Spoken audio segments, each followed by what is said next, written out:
Hello,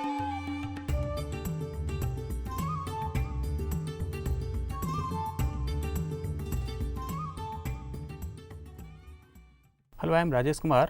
Today we will study the first chapter, that is some basic concept of chemistry.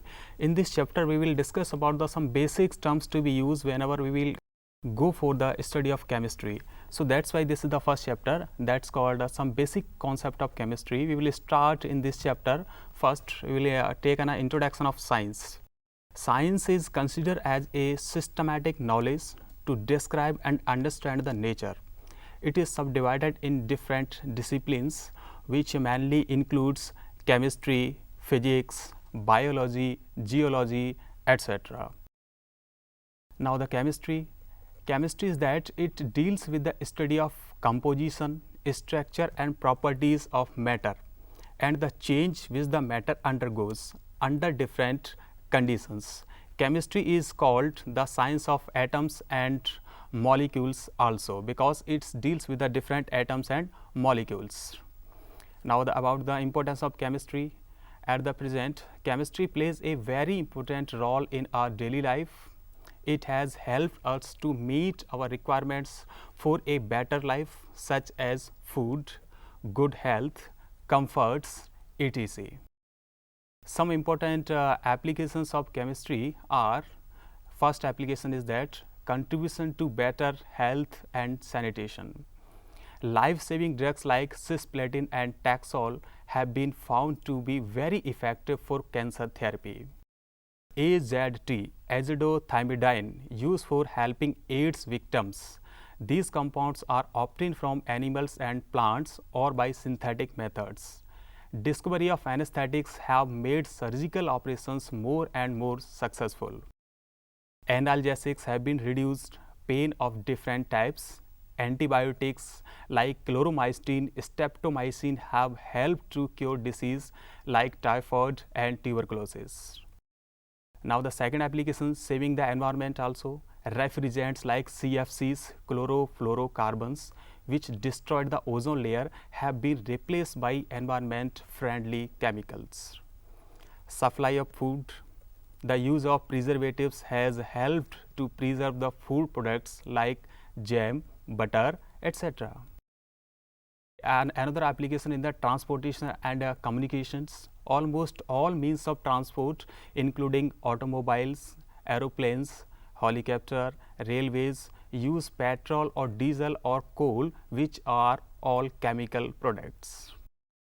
Application in industries. Chemistry has played an important role towards development and growth of number of industries. Example: cement, glass, leather, dye, sugar, plastic, etc. Now the next is about matter. Anything which has mass and occupy space is called matter.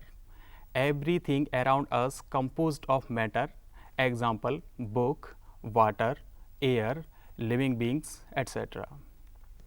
Matter can exist in three physical states. These are solid, liquid and gas. These three states are interconvertible by changing the conditions of temperature and pressure. First is solid. In solid, particles are held very close to each other in an orderly manner. Solids have definite volume and shape. Example: metal, book, etc. About liquids. In liquids, particles are close to each other, but they can move around. Liquid have definite volume but do not definite shape. They take the shape of container in which they are placed. Example: water, etc. Gaseous. In gases, particles are far apart as compared to solid and liquids. Gases have neither definite volume or not definite shape. They completely occupy the container in which they are placed. Classification of matter. Matter can be classified in two categories. First is physical classification and second is chemical classification. In physical classification, matter is divided in three categories as solid, liquid and gas. In chemical classification, matter is divided in two categories: pure substance and mixture.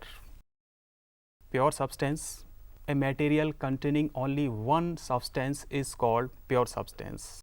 They have fixed composition. Example: copper, silver, gold, water, glucose, etc. These are the example of pure substance. Pure substance further classified into two types. First is element, an element that contain only one kind of particles. These particles may be atoms or molecules. Example: sodium, copper, etc. Compounds.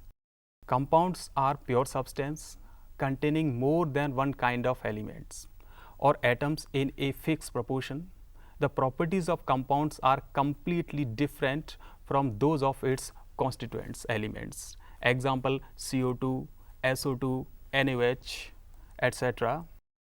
Compounds may be divided into the following two categories. First is organic compounds. Compounds containing carbon and few other elements like oxygen, nitrogen, sulfur, etc. are called organic compounds. Inorganic compounds, these compounds containing any two or more elements. These are usually obtained from mineral and rocks. Mixture. A mixture contains two or more substances present in it in any ratio which are called its component. Mixture may be homogeneous or heterogeneous. Homogeneous mixture. In a homogeneous mixture, the components mix with each other and its composition is uniform throughout. A homogeneous mixture consists only one phase. Example: air is a homogeneous mixture of number of gases are nitrogen, carbon dioxide, ozone, etc.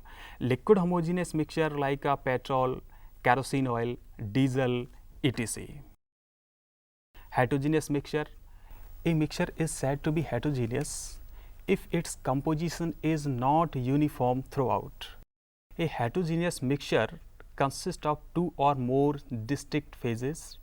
The components of heterogeneous mixture are visible with naked eyes. Example: mixture of salt and sugar, sulfur and common salts. Smoke, a mixture of carbon particles and air. Air is also a heterogeneous mixture if dust particles are taken in consideration. We will do the example of heterogeneous mixture like these are three components. If we will consider only one component, that is sugar, second component, that is salt, and third one component, that is soil. Independent, individual, each of three are each of it is example of homogeneous mixture because it has contained only one type of chemical properties or one type of phase. If we will mix these three components with each other like this, we will take some amount of soil also, second one some amount of sugar and some amount of that is NaCl salt, and we will mix with it each other.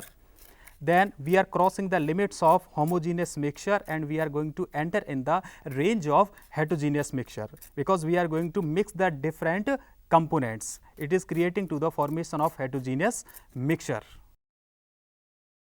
Properties of matter and their measurement. Properties of matter can be classified as physical properties and chemical properties. Physical properties, there is no change in chemical composition, while in chemical properties there is a change in chemical composition. The International System of Units, that's SI. The International System of Units was established by the 11th General Conference on Weights and Measure. The SI system has 7 base units as unit of length is meter, unit of mass is kilogram, that's kg, unit of time is second, unit of electric current is ampere, unit of thermodynamic temperature is Kelvin, unit of amount of substance is mole, unit of luminous intensity is candela. Mass and weight. Mass of a substance is the amount of matter present in it, while weight is the force exerted by the gravity of an object. Mass of a substance is constant, whereas its weight may vary from one place to another due to the change in gravity. The mass of a substance can be determined very accurately in the laboratory by using an analytical balance or electronic balance. Volume. Volume has the unit of length cube. So, in SI system, volume has unit of meter cube. But in chemistry laboratories, smaller volumes are used. Hence, volume is often denoted in centimeter cube or decimeter units. A common unit, liter, is used for measure of volume of liquids, as 1 liter is equal to 1000 milliliter and 1000 centimeter cube is equal to 1 decimeter cube. In chemistry laboratory, volumes is also measured by burette, pipette, measuring cylinder, etc. Density. Density of a substance is its amount of mass per unit volume. Density can be given as D is equal to mass upon volume. In SI, unit of mass is kg and SI unit of volume is meter cube. So, unit of density will be kg meter per meter cube. Temperature. Temperature is the degree of hotness or coldness. There are three common scales to measure the temperature as degree Celsius, degree Fahrenheit and Kelvin. The thermometer with Celsius scales are calibrated from 0 degree to 100 degree Celsius. These are two freezing points and boiling points of water respectively. The Fahrenheit scale is represented between 32 Fahrenheit to 212 Fahrenheit. The relationship between degree Celsius and Fahrenheit can be given as degree of Fahrenheit is equal to 9/5 degree Celsius plus 32. The Kelvin scale is related to Celsius scale as follow: K is equal to degree Celsius plus 273.15.